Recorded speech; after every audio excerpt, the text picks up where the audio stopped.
İkinci uçağımız sezon kötü olmasına rağmen en kötü sezonda biz bu uçağı 87 kişiyle ikinci uçağı getirdik.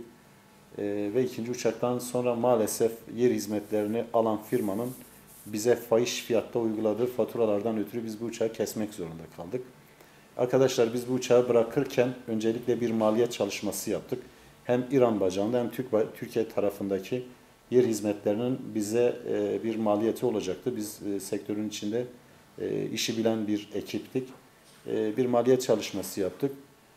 Van Ferit Melen Havaalanı'nın bize yer hizmetlerinden bütün uçağın inmesi kalkmasıyla ilgili bize 3.400 euro bir fiyat verdiler. İran'daki yer hizmetlerinin de fiyatlarını aldıktan sonra biz kişi başı koltuğa bir fiyat belirledik. Ve arkadaşlar bu uçağın koltuklarının 1000 TL'ye sattık. 900 TL bizim maliyetimizdi. 70 TL'sini acentalara komisyon veriyorduk. Ve çok gülünç bir rakamda bir kar marjı vardı. 30 TL'de yüklenici firmaya ayırdık. Hatta yüklenici firma bu talebimizi kabul etmedi.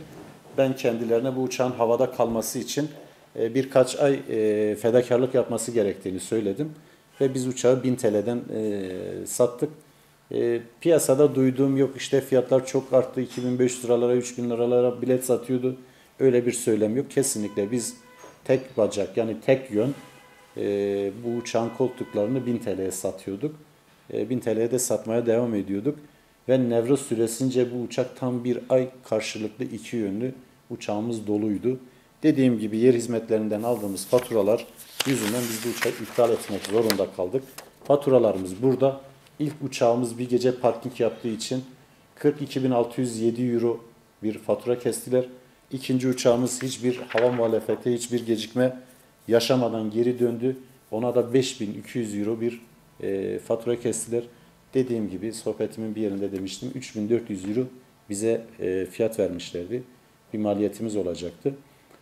Ben firmanın müdürüyle defaen 10'dan fazla telefon görüşmesi yaptım. Sahibiyle de randevu talep ettim. Bir gün sonraya randevu verdiği için uçakta yer bulamadığım için özel aracımla buradan İstanbul'a gittim. Hanımefendiyle 2 saate yakın bir toplantı yaptık.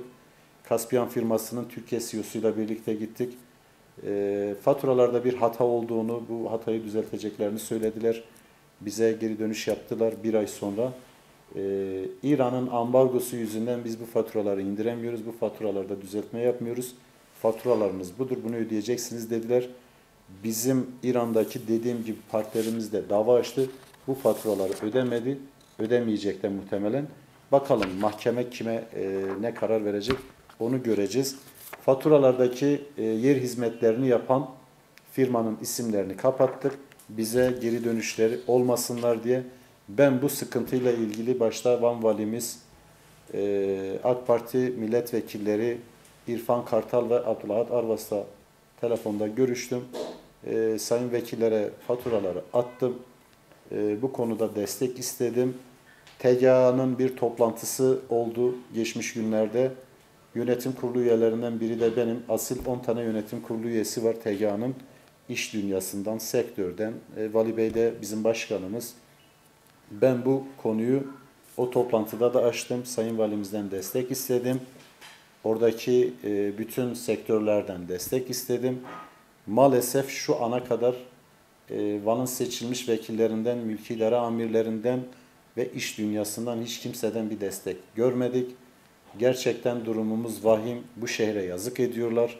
Biz Türk Hava Yolları ve Sivil Havacılığa Kurum olarak defaen yazı yazdık. Ben defaen satış müdürlerini aradım. Uçakların %50'si 60'ı hangarlarda bekliyor. Bizde de bir talep var. Siz bizim bu talebimizi niye görmezden geliyorsunuz? Bize sadece kurumumuza bir satır bir cevap yazdılar. Biz zaten talebe göre sefer bırakıyoruz dediler. Sizler de bu şehirde yaşayan bireylersiniz. 2021 yaz sezonunda 3-4 ay bizim ilimizden çıkışlı ve ilimize dönüştü. Uçakların tamamında en erken 20 günden fazla uçaklarda yer bulamazdınız. Şu an en ölü sezondayız. Kış sezonu. Biz şu an günlük 8-9 bazı günler 10 tane seferimiz var.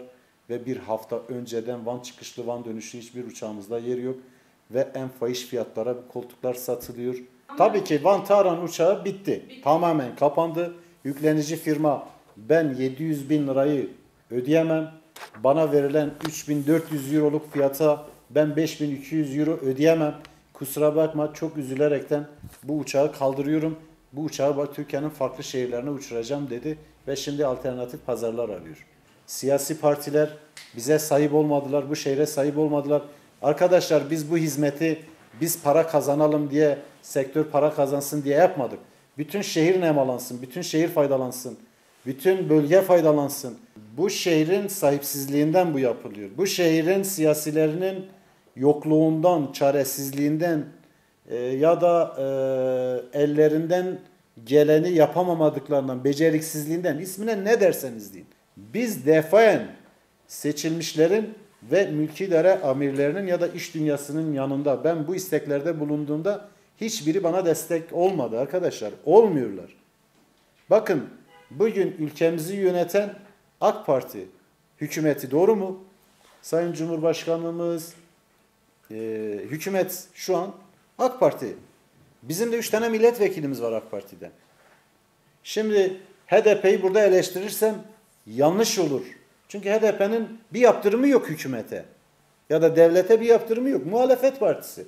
Ya da faraza HDP'nin yerinde burada CHP olsaydı, farklı bir parti olsaydı, o da muhalefet partisi olacaktı HDP gibi. Ama AK Parti'nin Van ilinde 3 tane milletvekilinin olması ve birinin benim akrabam olması, sözüm ona benim elimin güçlü olması gerekirken ben şu ana kadar bir destek görmedim. Buna şunu diyelim, bu şehrin sahipsizliği, bu şehirde yaşayan bireyler de sahip olmuyor, iş dünyası da sahip olmuyor, seçilmiş de sahip olmuyor, atanmış da sahip olmuyor, mülkidare amirleri de sahip olmuyor.